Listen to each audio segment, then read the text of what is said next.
I got scammed buying this crash-damaged Alfa Romeo Giulia. The seller told me it ran and drove, and I kind of believed him.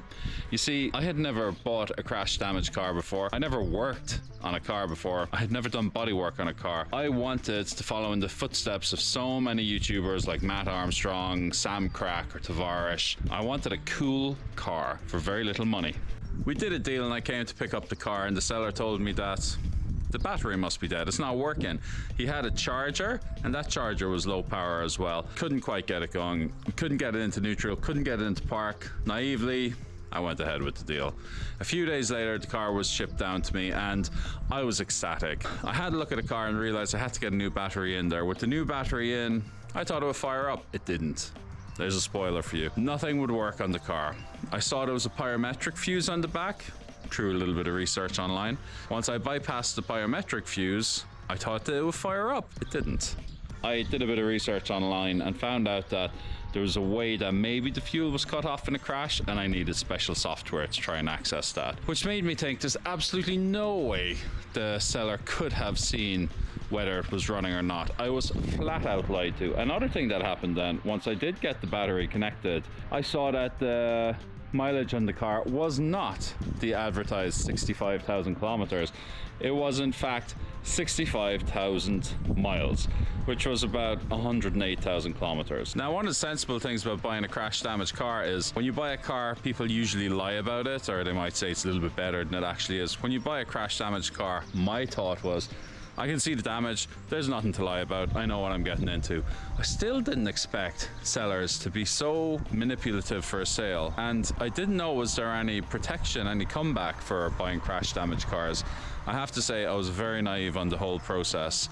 I finally got things working. I started to get a fuel pump running, and what happened at that point was there was a waterfall of fuel that was spraying out all underneath the car from the fuel tank.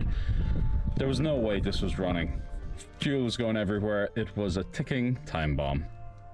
I didn't have the equipment to address something that was gonna require the car to be in the air, so I was really put out by it. I thought that I was just buying a car that I'd bolt on some wings and the engine runs, but for my first car rebuild I'd ever done, I was in way over my head.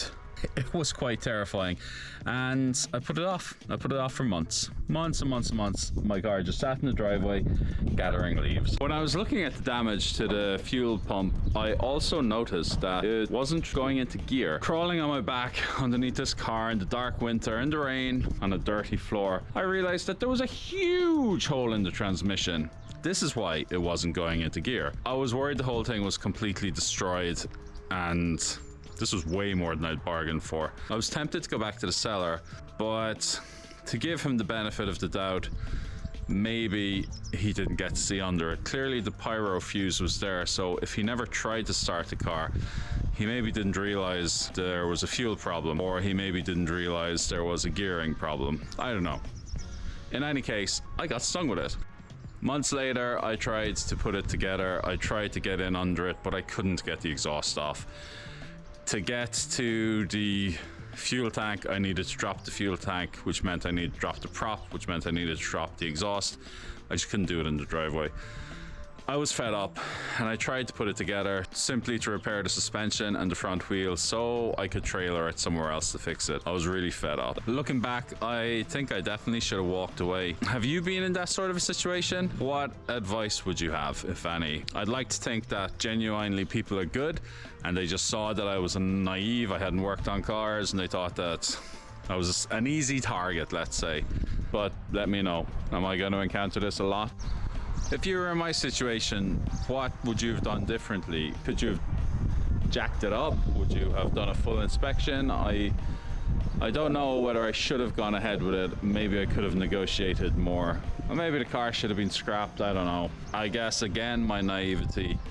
I didn't know, so I decided to go ahead and try and fix it. Full details on the car is going to come next week, so if you're interested in seeing how I go about fixing it, please subscribe and check out the next video coming. I think you're going to see is probably a lot worse than I'm explaining here. This car probably should have been scrapped. I fixed it anyway. Enjoy it? Why, hello. Green light, let's get it. I'm the future, I'm in it. Check score, I'm winning. Let's go.